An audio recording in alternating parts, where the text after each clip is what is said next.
বন্ধু বান্ধৱীসকল, মাঘ মাহৰ শুক্লপক্ষৰ পঞ্চমী তিথিত সৰস্বতী দেৱীক পূজা প্ৰাৰ্থনা কৰা হয়।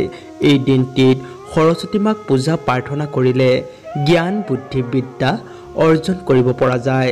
লগতে সংগীত সাহিত্য শিল্পকলা আদিতো নিপুণতা প্ৰাপ্তি হয়। ভাল শিক্ষা জ্ঞান বুদ্ধিৰ বাবে সঁচা মনেৰে মা সৰস্বতীক পূজা কৰিলে অতি সহজেই সুফল লাভ কৰিব পাৰি। বসন্ত পঞ্চমী দিনটিত পতি পত্নীয়ে কামদেৱ আৰু দেৱীৰতীক যদি পূজা কৰে তেন্তে তেওঁলোকৰ পাৰিবাৰিক জীৱন বহুতো মধুময় হয়। এই দিনটিত বহুতো লোকে ঘৰতে সৰস্বতী মাক পূজা কৰে।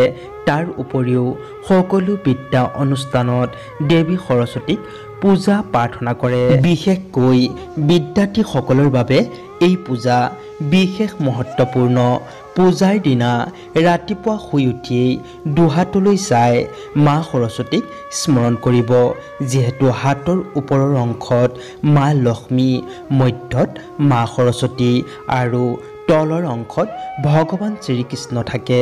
সেয়েহে ৰাতিপুৱা শুই উঠিয়েই হাত দুখনলৈ চাই এই মন্ত্ৰটি 3 বাৰ জপ কৰিব। কৰাগী বসতি লক্ষ্মী, কৰ মধ্য সৰস্বতী, কৰ মূলেতো গোবিন্দ, প্ৰভাতে কৰ দৰ্শনম। এনে কৰিলে মা সৰস্বতীক দৰ্শন কৰাৰ দৰে হয়।